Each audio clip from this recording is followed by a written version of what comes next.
Mais jusqu'alors, nous n'en connaissons pas l'origine. Un phénomène étrange. Voilà ce que la science avait fait.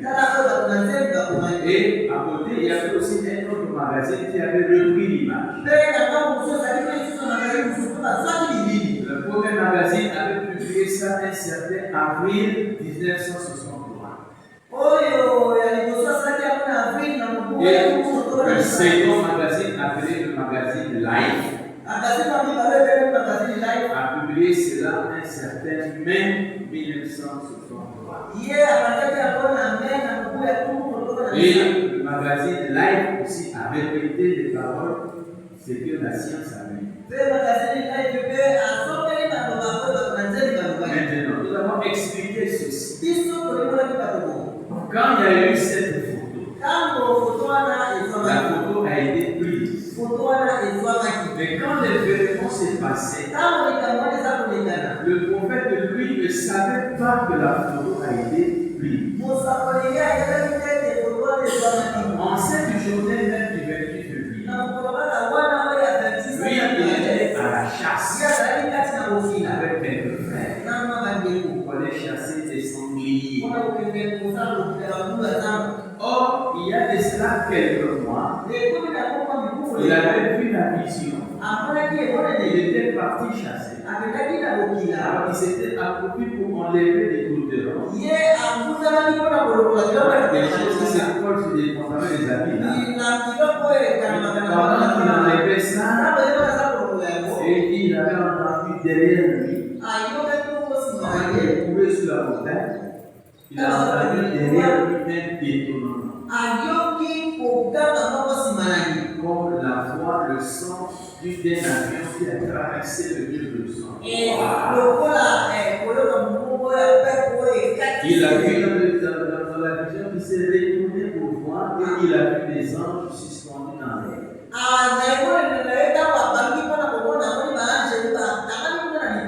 Alors, ça se passe entre la période de novembre et décembre 1962 où il a eu cette vision.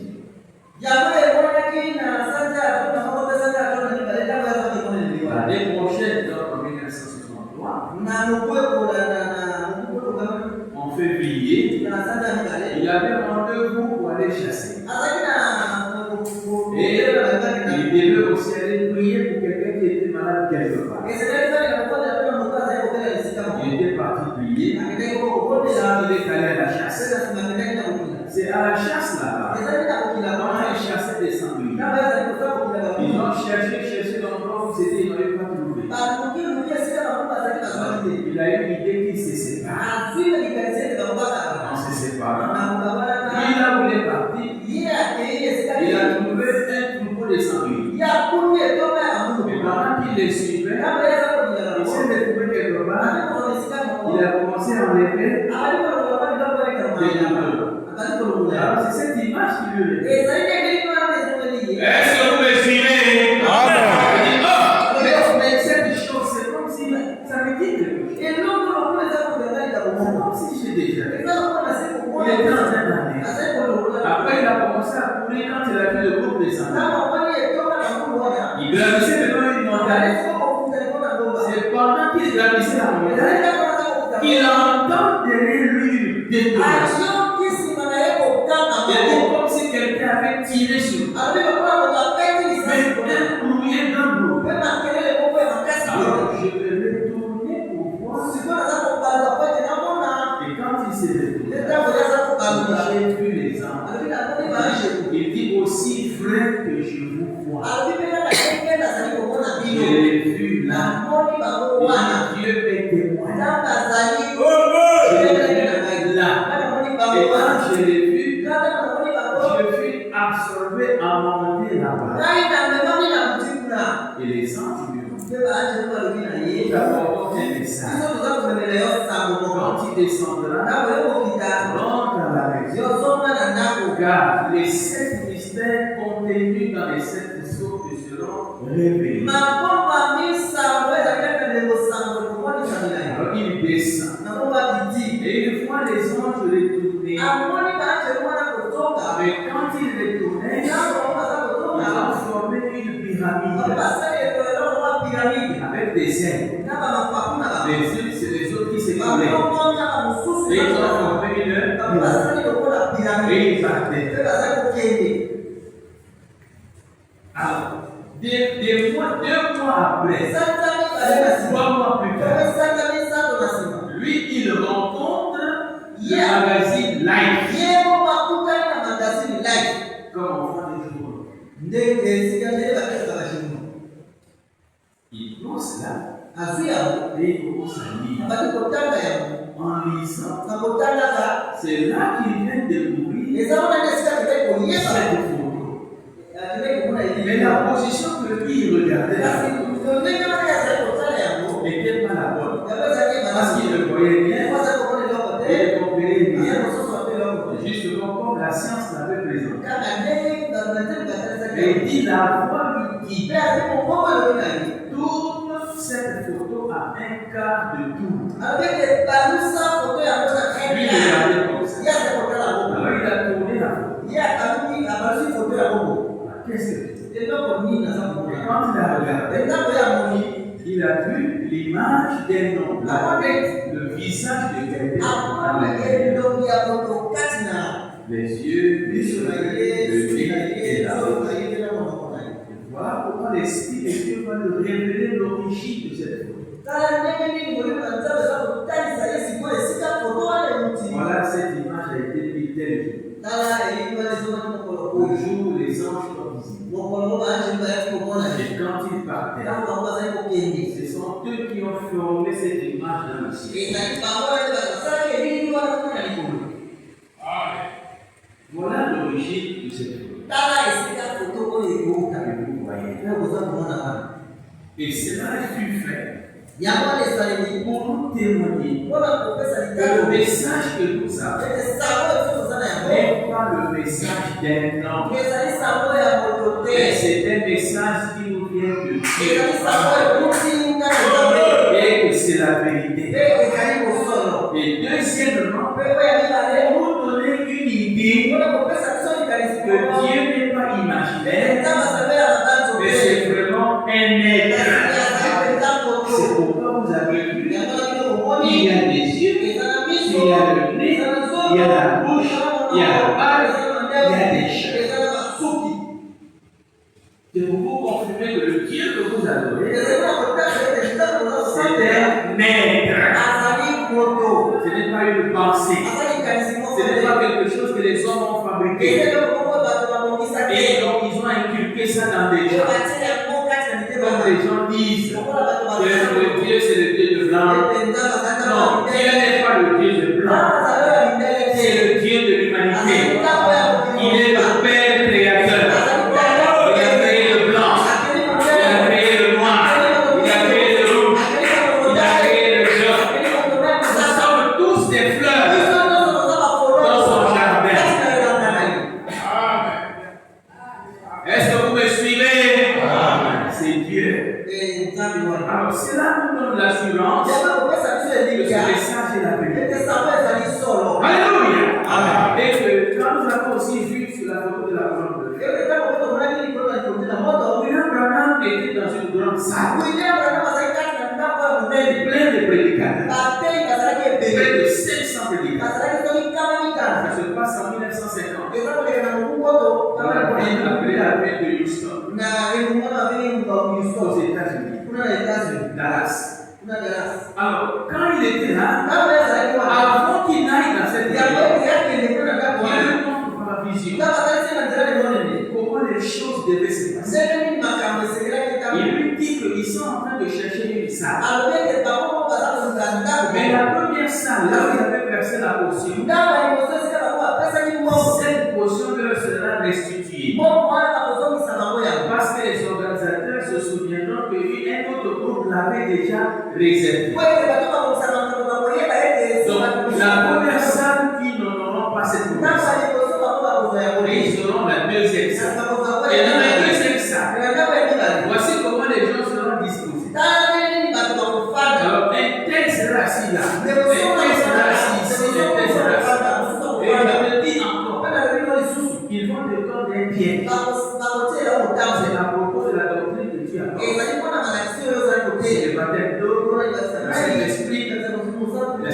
serpent, c'est pour te tendre les pieds. Mais ne crains pas, voilà ce qui lui a été dit des jours avant que je n'arrive. Et il a dit ça au frère. Il a dit au frère, voici je vous le dis avant. Quand cela arrivera, vous sachez que Dieu nous a parlé. Et les jours qui avançaient, ça s'est accompli de la même manière. La première salle, ils ont pris la seconde salle. Arrivé à la seconde salle, quand le frère Branham arrive à la maison, il ne parle de la disposition des gens. Il interprète le frère à qui il a vu.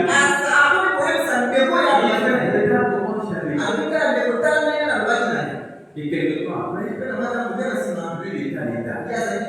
Avant qu'il ne descende, il y avait un frère appelé le frère Baxter qui apportait la parole. Il y avait parmi les photographes, il y avait un individu qui insultait le frère Baxter et qui contestait l'évangile. Ils ont même voulu se chamailler, se battre dedans. Le frère Branham qui a calmé le frère Baxter. Il faut connaître l'histoire d'origine. Et quand ce fut le tour du frère Branham, il est venu à l'estrade.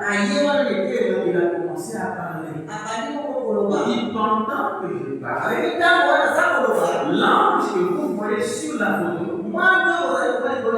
est venu se pointer à ma droite. Et j'ai dit à la foule de ces prédicateurs. Alors il dit, je sais que vous voulez me tendre des pieds sur la doctrine que j'apporte. Si l'un de vous pense que j'ai tort, qu'il vienne ici, il met la Bible, qu'il me prouve par la parole de Dieu que j'ai tort. Il dit, je n'ai jamais vu un groupe aussi silencieux. Tellement que même une mouche passerait, vous entendrez le bruit de la mouche. Alors il a dit ceci. Si vous n'avez pas le courage, et que vous ne pouvez pas me démontrer par l'écriture que j'ai tort, il dit laissez-moi le courage.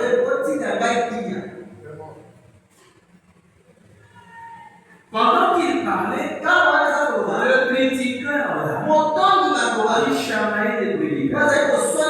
C'est lui qui avait pris la photo sur frère Branham. Il a pris la photo. Que ce soit la nuit, que ce soit la photo de ce ne sont pas des frères du message qui avaient pris. Si c'était nous, on allait dire c'est nous, nous avons truqué la photo. Là-bas, ce sont des païens. Ici également, c'est un païen qui avait pris la photo. Alors, quand il est parti chez lui, dans son laboratoire, développer la photo, c'est lui-même qui a constaté ça. Il a vu cette lumière sur la tête. Vous appelez ça le rein.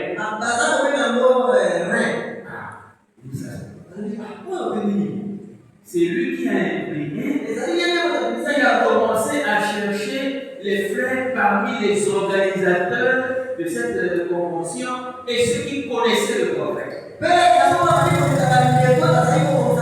C'est ça la pure vérité. Et c'est comme ça que les choses se sont passées. Il a commencé à les chercher. Alors, montrant la photo, il dit voilà ce que j'ai vu. Comment ça veut dire quoi? Jusqu'à ce qu'ils ont réussi à trouver un frère qui était dans le sillage du prophète. Parmi les organisateurs. C'est ce frère qui avait mis son argent en jeu pour tester cette photo. n'était pas le prophète. C'est ce frère-là qui avait pris l'argent, toutes les citations avec lui. Il a pris l'argent, il l'a donné pour tester d'abord la photo. Quand ils ont fait des tests, le dernier test, ils ont amené ça, c'est un agent qui fut un agent du FBI.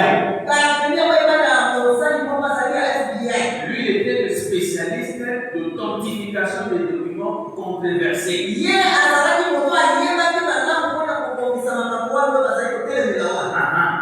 Ils sont allés le trouver. On appelait John de Dynastie. Alors, c'est à lui qu'on a remis la photo. Les images et tout ce qu'il y avait, les clichés. Parce que la photo peut être touchée à partir du cliché. Pas quand il est imprimé. Alors, on a remis des clichés. On a remis la photo. Le monsieur a pris le temps d'étudier le cliché. La conclusion qu'il avait donnée est la suivante. Il dit que le cliché n'a pas été retouché. Il dit que le cliché est authentique. Et la photo est authentique. Et l'image de rêve qui apparaît sur la tête du prédicateur, ce rêve aussi n'a pas été touché. Je t'authentifie que cette image est vraie. Et effectivement, sur cette tête, cette image, c'est effectivement un nègre surnaturel. Cet homme a dit à William Branham, il lui a dit que toi, Branham, tu es un homme. Tu mourras comme tout autre. Mais cette photo ne mourra pas. Voilà comment les choses se sont passées. Ça s'est passé en 1950. Et une fois que les choses ont été authentifiées, le frère Branham a pris cette photo, l'a présentée à l'église, pour donner un témoignage à l'église. Donc, la première photo qui a été placée à l'église, c'était celle de la colonne. Et si vous voyez les photos de Branham Tabernacle, c'est au milieu. Ça se passe en 1950. Et la deuxième photo, c'était la photo d'Hoffman. La photo d'Hoffman, le frère Branham a découvert cette photo. C'était un tableau peint. À quel moment et comment le prophète avait adopté cette image? Il dit parmi les visions qu'il avait du Seigneur Jésus-Christ, toutes les photos, les images que le monde produit pour donner une image de Jésus-Christ. Il a dit dans les visions que j'avais du Seigneur, cela ne concordait pas. Mais quand je suis tombé sur l'image, ici ce n'est pas une photo, mais c'était un dessin peint par un peintre appelé Hoffman. C'était un Américain d'origine allemande. C'est lui qui avait dessiné ça. Ce n'est pas la tête comme ça seulement. C'est un dessin en entier. Jésus avec ses disciples en train de prendre la Sainte Seine. Ça c'est le premier dessin. Le deuxième dessin c'était lui avec le jeune homme riche. Le regard que vous voyez ici, le jeune homme riche est ici à côté. Je vous trouverai ça, je vous trouverai la photo totale. Ici, il regardait le jeune homme. Il était juste à Alors, William Branham dit ceci. De tous ceux qui ont fait le Seigneur, la personne qui a réussi à peu près son image selon les visions que j'avais eues du Seigneur.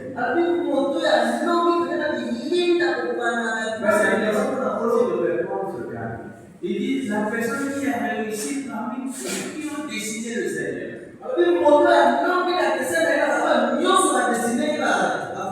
Il dit que Christ à la tête d'Hoffman.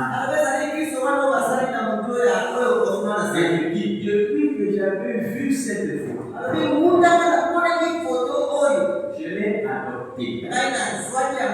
Parce que cela est ressemblant aux images de la vision que j'ai du Seigneur.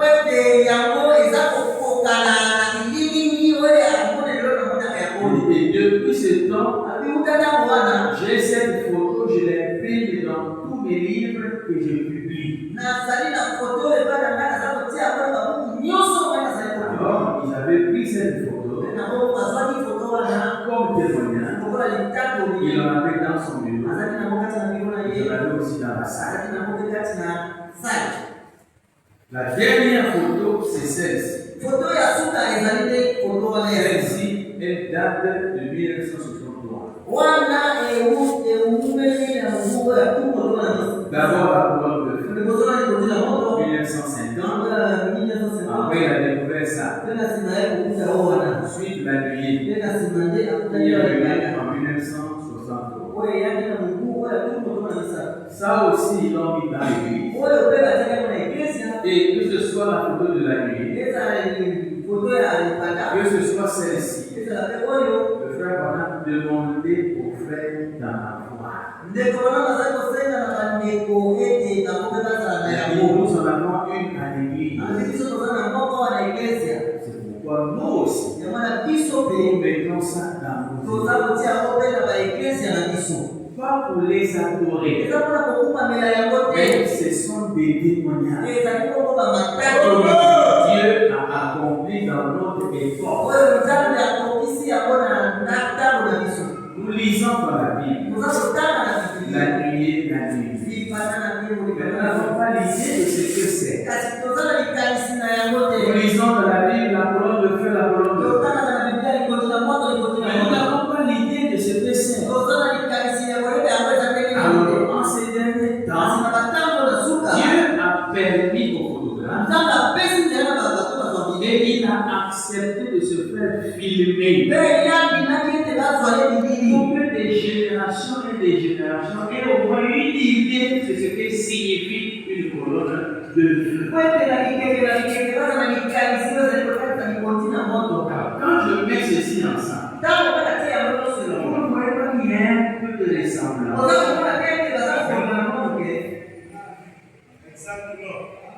Non, sans fanatisme. Est-ce que vous ne voyez pas qu'il y a un peu de ressemblance?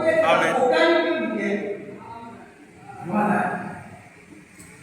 Donc, aujourd'hui, nous avons quelque chose de glorieux. Nous avons de l'or. Dieu lui-même est venu. Et il a confirmé ce que vous avez cru. Comment se détourner si grand témoignage?